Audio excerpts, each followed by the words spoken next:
Hello and welcome to this week's review. Question: do you have a Rega 3? It could be the latest generation Planar 3, or it could be one of the early generational models. It doesn't matter which. But let's say you have a Rega 3 of some sort. Have you been listening to your Rega 3 and thought you could do with upgrading the sound quality a bit? Have you listened to your Rega 3 and thought you'd like to boost the sonics in some way, maybe enhance the bass, give it maybe a bit more tonal balance perhaps, those wonderful mids and that great treble, would you like to extend them even further? Well, maybe you can, because I'm going to talk about an upgrade kit from the UK audiophile outfit, the Funk firm. This kit is priced at £670 and you can buy it from the Funk firm's online store right now. And just a word on kits, upgrade kits in general. When you talk to someone in the hi-fi game, when you talk to them about hi-fi kits, there's almost a sense of derision applied to them. Hi-fi kits tend to be applied to established components, and the expectation is that they'll tweak a little bit here and they'll tweak a little bit there, and the sound quality will improve a little bit, and well, it's £30 well spent. Hey, this particular hi-fi kit is rather different. It consists of 3 major components.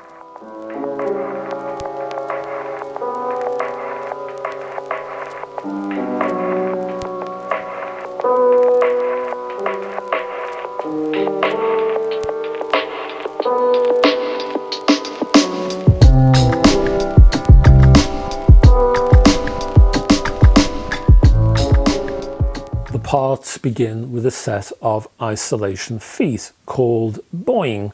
These are spring-loaded isolation feet, very well received when they were initially launched on the market. They're well regarded isolation feet.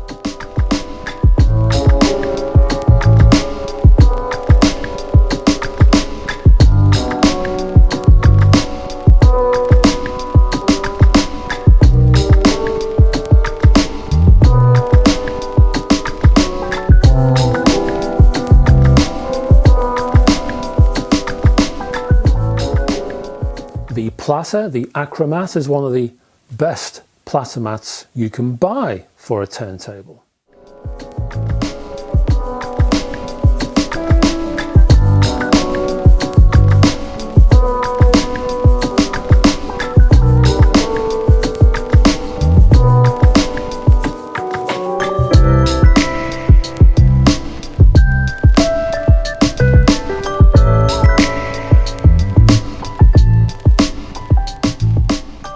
Now the FXR2 is a tone arm that you can't buy as a separate item. You certainly can't buy it as a separate item on the Funk firm store. And well, after a cursory look, maybe there are dark corners I've missed, but a cursory look tells me you can't buy it from third parties either. The thing is though, when I originally reviewed this arm, it was valued then, and this is a couple of years ago I suppose now, I think, it was valued then at around, what, £1,400, which means the value of this kit comes in around something like £1,600, give or take £1 or £3.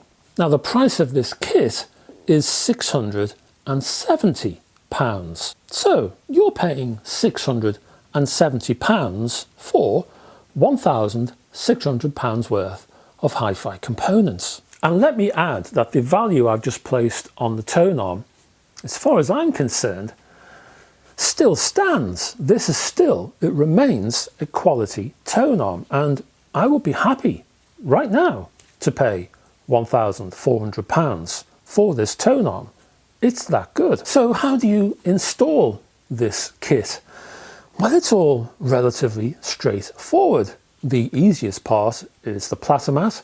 You simply lift the felt platter mat off the platter and you lower the acromat onto the platter. It's as simple as that. The feet underneath, well, again, you unscrew the Rega feet and you screw in on the same screw threaded holes the Boeing feet, and that will take you 90 seconds, 2 minutes, I would imagine. As for the arm, well, there are 3 screws around the original Rega arm. You remove those, you pull away the old original Rega tone arm, and then you put the FXR2 on the same position using the same screw threaded holes, and you screw the supplied Funk Firm screws. You fix the new Funk Firm arm back and you're away. Now if you have an older early generation Rega 3, the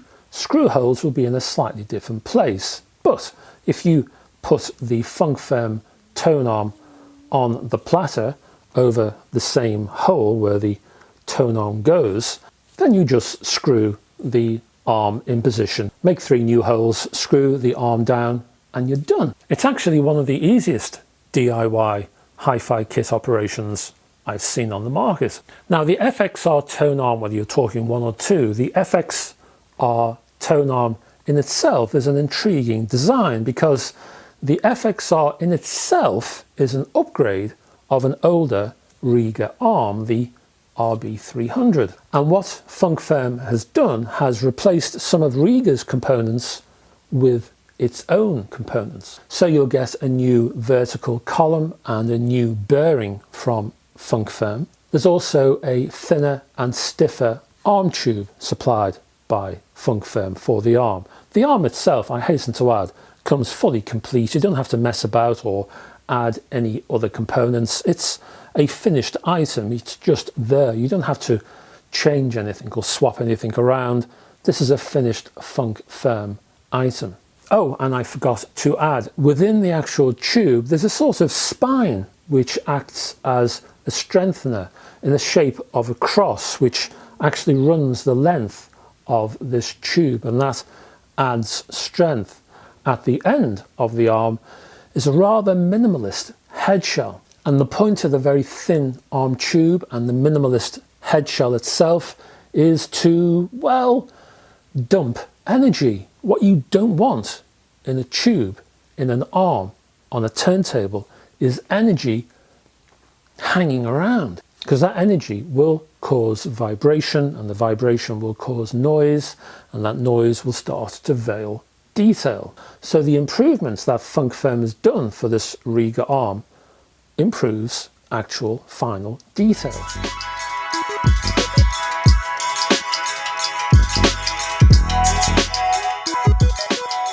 Now the tone arm itself, in relative to the Rega technology that you're applying it to, the rest of the turntable, is pretty expensive in terms of the ratio itself, because what you're doing here basically is you're replacing a, I don't know, £300–400 Rega arm with a Funk Firm arm which is £1,300–1,400 worth of technology. That's quite a leap. And this leap actually, well, I have a lot of sympathy for, because I've actually argued in favour of better quality tone arm and a better quality cartridge for most turntable plinths. It's something I've actually asked for on many occasions during past reviews. Let me explain, because it'll explain the whole notion of this funk firm design. If I just give you a bit of background on this. I did a review of a turntable from the UK outfit called Avid. It was a Diva 2. Now in that review, and I won't go into it here, maybe I'll do a future archive review of that on this channel, but in that review I talked about what I called the golden ratios, and basically what that means is you should be spending as much money on the plinth, the actual body, the plinth of the turntable, as you should on the tone arm, as you should on the cartridge. So what I mean by that is the value of your cartridge and the tone arm and the actual plinth should be a third of the total amount of money you're paying for your turntable. That is not often the case. In fact, it's hardly ever the case in most people's hi-fi setups.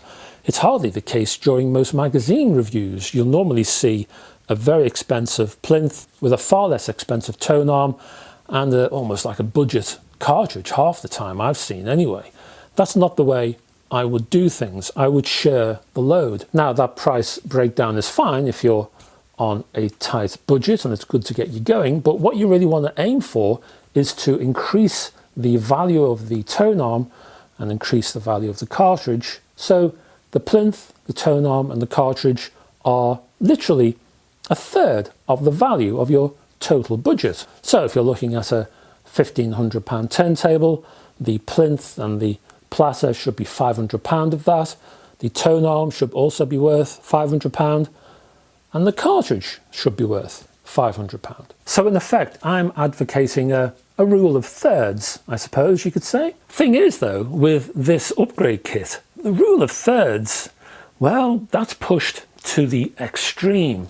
It's out of kilter, you might think. Now, what the designer of the Rage 1, a guy named Arthur Kubasarian, and Arthur is the same chap, if you go back that far, who designed the old pink triangle turntables, a very well regarded suite of turntables they were and still are. So what Arthur is suggesting is that you take a Rega 3 turntable at £600, although I suppose it's worth less than 600 if you remove the arm, and you add his tone arm at £1,400, and then you add a cartridge. Now Arthur sent me his cartridge, which is an Audio-Technica ART9, priced at, well, just under £1,000. So unlike most turntables you see on people's systems and within reviews, where the plinth is the most expensive item, sometimes far more expensive, what you've got here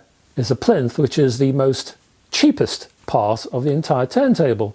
The tone arm is far more expensive than anything else, and second on the list is the cartridge. So this ratio is all over the place, and Arthur is a crazy man for even suggesting it. I'm sure you'll agree. Now look, Arthur might be crazy, and he is totally bonkers, is crazy as a sack full of monkeys is Arthur, but when you think about it, Rega itself advocates a philosophy which is down that road, because the Rega 1, the Rega 2 and the Rega 3, well, the reason they are all successful, the reason they all sound very nice indeed, is because of their tone arms. Nothing else, not the plinth, not the platter, not the cartridge, certainly, it's the tone arm. You remove a tone arm from a Rega 1, 2 and 3 and they are the most ordinary items you will ever see. They're very solid, they give a good, strong, firm, steady, stiff platform, yes, but the actual quality of the components, the price of those components, it ain't much. It's the tone arm. That's where all the work goes. That's where all the investment goes. That's where the money is spent. That's where you spend your cash when you buy a Rega 1, 2 or 3. And what Arthur's doing, well, he's saying, okay, Rega, that's what you want to do? Let's see how far you can push it then, because I'm going to push it to the max and then beyond a bit. Don't forget Arthur, the Mad Hatter of the hi-fi industry. Now, I did fear for this upgrade. I did fear for the Funk Firm Rage 1 upgrade. Why? Well, I wondered if the tone arm would have been taken, or was being taken, to such an extreme that it would break the turntable, it would unbalance the turntable. That was my fear. Why do I say this? Well, you look at any turntable, the plinth and the platter, doesn't matter who's making the turntable, what brand you're looking at, but the plinth and the platter is nothing more than a support system. That's all it does, but this job is absolutely critical. The platter supports the vinyl and the plinth supports the tone arm. Each has to be steady, solid and secure. Any tiny wobbles, vibrations or other insecurities, and all of that will travel up your tone arm and into your cartridge, over your stylus and through your amp and out of your speakers. The basic plinth platter therefore has to be A1. Now this is the interesting bit, and this is why I believe that Arthur Kubasarian is the most innovative turntable designer currently on the planet, and why his designer instincts take him into places other designers don't even dream about. Arthur believes that Rega, with the Rega 3, has a top quality basic support system on offer here. That is, in terms of the Planar 3's plinth, the platter, but also the turntable's core bearing, he's of the belief that the Rega Planar 3 can produce greater sonic quality than it is exhibiting in its standard guise, and a lot more than most people give it credit for. In effect, Arthur Kubasarian believes that the Rega Planar 3 has a lot more sonic potential than it's currently giving. Potential that can only be realised by the funk firm, of course. So after all of that hullabaloo and shenanigans, what does this kit actually sound like?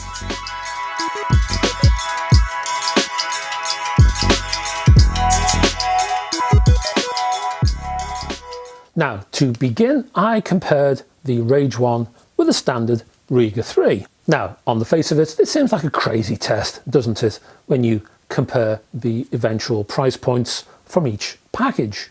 But there is a method in my madness because, well, I talked about my fears earlier on, and I was worried that the Rage 1 would fall over in terms of the balance between all its components. I wasn't sure if all those components would work together successfully. I know that the Rega 3's components do work successfully and the sound is balanced, so I wanted to check that first. Now, the Rage 1 is an unknown quantity in terms of its components. By that I mean, on the face of it, this collection of bits and pieces bolted together shouldn't really get on. It should sound noisy, unfocused, wayward, glaring possibly, and it should complain and grouch a lot. It should, at first glance, be a mess. On that basis, the default Rega 3 should be a better proposition.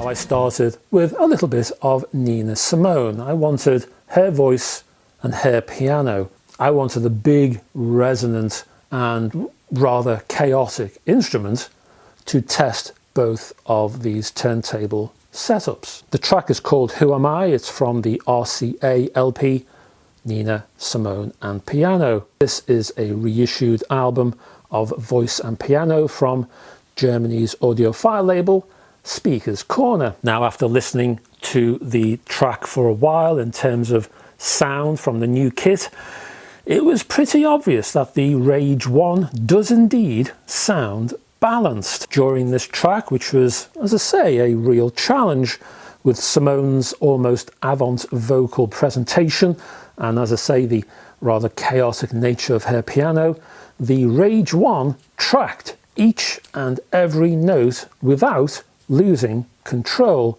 without any smearing during the mid-range sequences or any blurring from the bass. I didn't hear any mistracking from the cartridge, and there was no grumbling from any of the bearings either on the platter or the tonearm. Now, mid-range insight was certainly present on the Rage 1, where it was not a major factor on the default Rega 3 in comparative terms.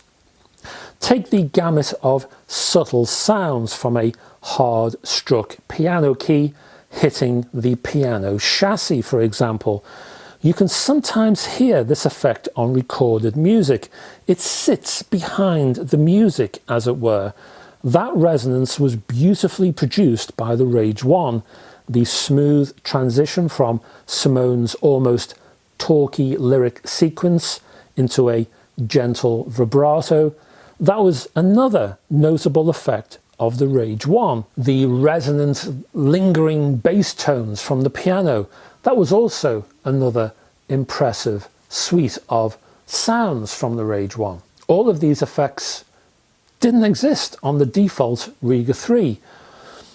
If they did, they were not really hitting me. They were not up front. If the Rega 3 standard issue did produce these effects, they were rather subdued and dull in comparison, or the ear was never truly directed or alerted to them. In sonic terms, therefore, the upgraded Rega, the Funk Firm Rage 1, was a major sonic improvement over the default Rega 3. And I'll say now, it doesn't matter whether the comparison is an old RP3 or a Planar 3 of more modern vintage. The improvement, similarly expansive and large from the Funk Firm Rage 1. So I gave the Rage 1 a bit more of a challenge, and I turned to Funk Firm itself. I happen to like the quality of the company's little super deck, or the LSD as it's smirkingly referred to. Now, of course, this is a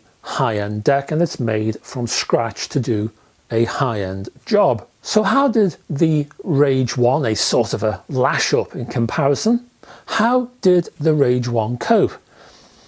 It coped very well. It coped possibly too well. Was the Rage 1 actually better than the little super deck? Well, no, it didn't go that far. But I'll tell you this, the differences were not huge. For example, the little super deck soundstage was a bit wider and a little more space was heard within. Bass was richer by degrees with a fuller and more exuberant feel. Again though, the distance between the little super deck and the Rage 1 was not a massive one. Now, mid-track, Simone had an intense vocal rant sequence, is the only way I can describe it. The little super deck revealed this sequence to be infused with more joy and energy. Even so, the Rage 1 performed brilliantly well, especially when you factor in the price. Heard in isolation, the Rage 1 lacked nothing at all. In fact, this upgrade kit had so much going for it, I had to check more than once that a Rega 3 was the core root of the system.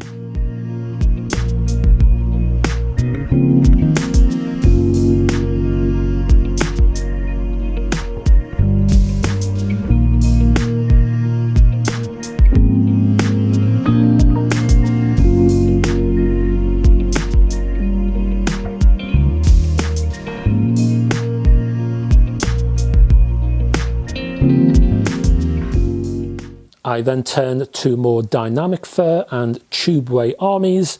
You are in my vision from the fine 2008 vinyl 180 reissue of the LP Replicas. Bass here was firm, hefty, meaty and generally powerful. The Rage 1 could certainly be aggressive when it put its mind to it, but it did so with a sense of organisation because it never infected the rest of the soundstage. There was still plenty of air and space to enable the guitar to display a heap of insightful detail. The Rage 1's upper mid-range was free to present an array of quite delicious detail, and that guitar was but one source for that.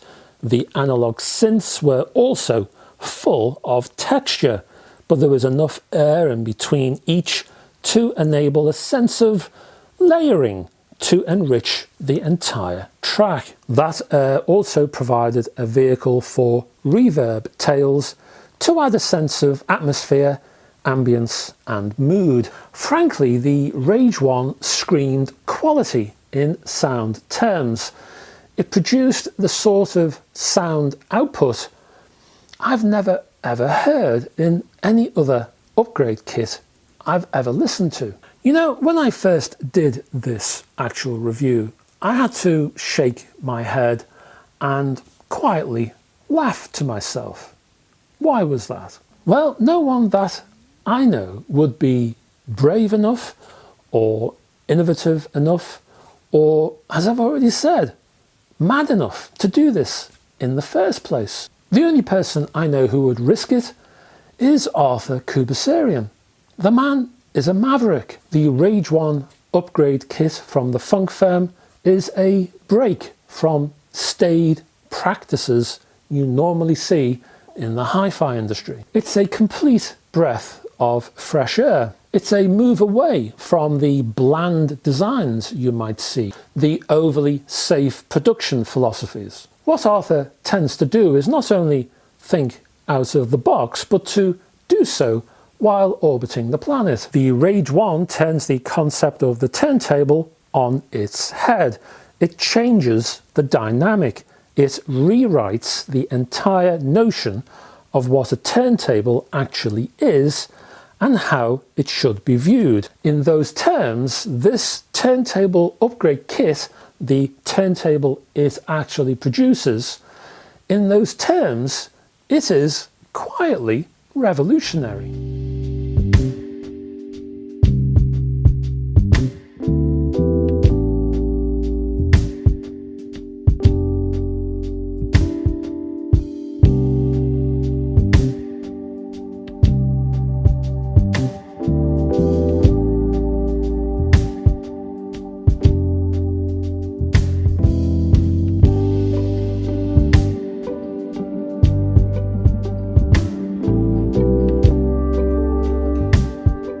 On my website, I rank each of my reviewed items between 1 and 10. On my website right now, I have around 550 to 600 reviews sitting on my website right now. And I would say the 10 out of 10 products number somewhere around 17, 18 products.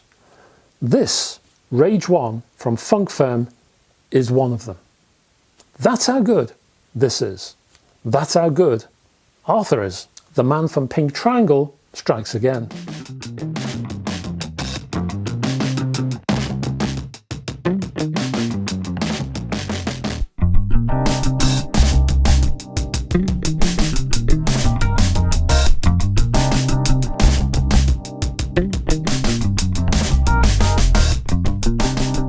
And that's it, folks. Thank you very much for staying to the end of this review.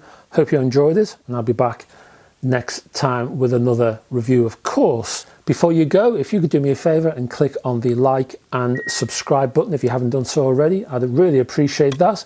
Helps the channel to move forward, and YouTube is ever so pleased about these sorts of things, I know.